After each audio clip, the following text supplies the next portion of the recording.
qu'un tigre avait été testé positif dans un zoo de New York. Il y a également des remontées de scientifiques sur le cas des cétacés, les dauphins, les orques. Au plus près de vos préoccupations, nous sommes en direct avec Serge Bellet, vétérinaire à Paris. Bonjour. Bonjour. Question très simple et préoccupante. Mon animal domestique, chien, chat, poule ou rongeur à la maison, mon animal domestique peut-il contracter, transmettre le Covid-19 ? Alors aujourd'hui, selon un rapport scientifique de l'OMS, il n'y a aucune preuve qu'un animal domestique ou de compagnie ou autre puisse être un transmetteur ou puisse contaminer un humain, aussi bien dans la chaîne de l'homme vers l'animal que surtout de l'animal qui puisse héberger ce virus et ensuite contaminer soit des congénères, soit contaminer un homme.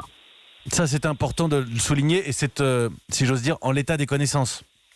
En état des connaissances actuelles, et les quelques animaux qui ont pu être éventuellement testés ont tous été en contact avec quelqu'un qui avait le Covid, mais en tout cas, aucun de ces animaux n'est mort et aucun de ces animaux n'a pu le transmettre. Donc à ce jour-là, il n'y a aucune inquiétude par rapport à son animal. Et Serge Bellet, en tant que vétérinaire, vous devez voir des choses étranges, pris de panique. Il faut le dire, le rappeler, on n'abandonne pas son animal, on ne lui lave pas non plus les pattes à la javel.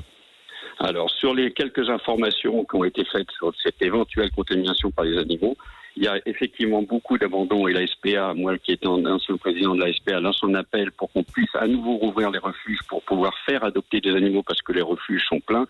Et surtout, nous voyons arriver un petit peu des comportements aberrants où des gens, par crainte de contamination de leur animal, vont aller le laver avec des gels hydroalcooliques ou avec des dilutions de javel, ce qui entraîne des lésions soit cutanées, soit digestives quand les animaux, parce que les animaux vont se lécher, et donc rendre ces animaux malades. Donc, à ce jour, aucune inquiétude, aucune contamination. Il faut respecter les règles que préconise le gouvernement, c'est-à-dire de se laver les mains régulièrement, d'avoir une hygiène de vie correcte et normale.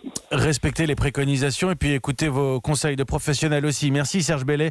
Je rappelle que vous êtes vétérinaire à Paris. Merci d'avoir pris quelques minutes ce matin pour les auditeurs d'Europe 1.